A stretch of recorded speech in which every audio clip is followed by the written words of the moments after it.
আসসালামু আলাইকুম আমার প্রিয় ভাইয়া পুরা সবাই কেমন আছেন? আমি আলহামদুলিল্লাহ ভালো আছি। কারণ আমার ঘরে কিন্তু নতুন অতিথি চলে এসেছে। এই কারণে আমি ভালো আছি। সঙ্গে আমার মেয়েটাও। আল্লাহর রহমতে আমার মেয়ে এবং তার প্রত্যেকটা বাচ্চাই সুস্থ আছে। আপনাদের দোয়া করেছেন, ভালোবাসা দিয়েছেন, এজন্যই হয়তোবা। আর সুনোর কিন্তু অনেক সমস্যা হয়েছিল বেবি হওয়াতে, কারণ ওর বেবিগুলোন প্রচুর বড় ছিল, অনেক বড় ছিল বেবিগুলোন। আপনারা দেখলেই বুঝতে পারবেন। আল্লাহর রহমতে আমার মাটা অনেক ভালো আছে, মেয়েটা। আমার সোনা মেয়েটার কিন্তু অনেক টাইম লাগছে বেবি হতে। ও রাত 3টা থেকে সকাল প্রায় 11টা পর্যন্ত ওর বেবি দিয়েছে। আল্লাহর রহমত ছিল যে সবাই ভালো আছে, সুস্থ আছে। একটু বয়স হয়েছে তো হয়তো বা তার মধ্যে বেবিগুলোনও বড় হয়েছে, এই কারণে অনেকটা টাইম নিয়ে নিই গ্যাবে গ্যাবে বেবিগুলোন হয়েছে। এতটা গ্যাবে আসলে বেবি হয় না, এবারই এত গ্যাবে গ্যাবে বেবি হয়েছে। তবুও কোনো সমস্যা নেই, আল্লাহর রহমতে আমার সবাই ভালো আছে।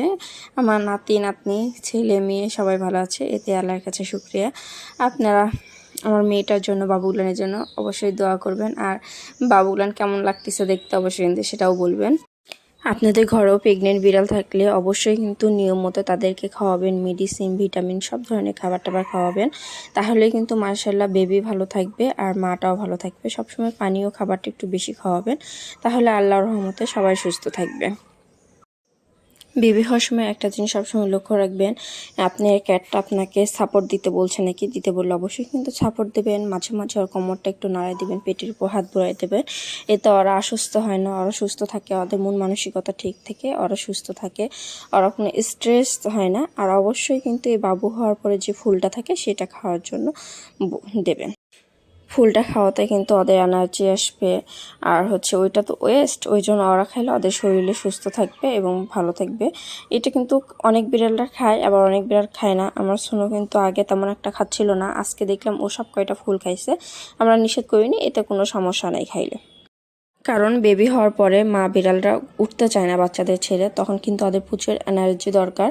তো ওইটা থেকে ওদের এনার্জিটা পূরণ হয়, এতে ভালো ওদের জন্য। আল্লাহর রহমতে আমার কিন্তু 3টা নাতনি হয়েছে আর একটা নাতি হয়েছে। অবশ্যই ভালো আছে সবাই, মাশাআল্লাহ বলবেন। আর আপনাদেরকে দেখাবো তো ইনশাআল্লাহ। আর শেষ পর্যন্ত আমার ভিডিওটা দেখলে আপনি কিন্তু নিজেই দেখতে পারবেন, কোনো সমস্যা নেই। আপনারা তো কিন্তু জানেন বেবি হওয়ার সময় স্নো কিন্তু আপনার ভাইয়াকে ছাড়তেই চায় না। সেই রকম আজকেও স্নো কিন্তু অনেক হেল্প করছে, আপনার ভাইয়া অনেক সাপোর্ট করছে। স্নো তো শেষ পর্যন্ত অনেক ক্লান্ত হয়ে গেছিলো, একমাত্র আপনার ভাইয়ার হেল্পে ও সুস্থ মতো বেবি দিতে পেরেছে। আল্লাহর রহমতে ও সুস্থ বেবি নিয়ে ও আরামসে ঘুম যাচ্ছে। আল্লাহর রহমত করুক, ওরা সবাই ভালো থাক, সুস্থ থাক, এই কামনাই করি। আর কোন বাবুটা বেশি সুন্দর লাগতেছে, এবার কিন্তু সবটাই সাদা হয়েছে, তারপরে মাথার উপরে একটু একটু স্পট আছে। অবশ্যই কিন্তু বলবেন কোনটা বেশি সুন্দর।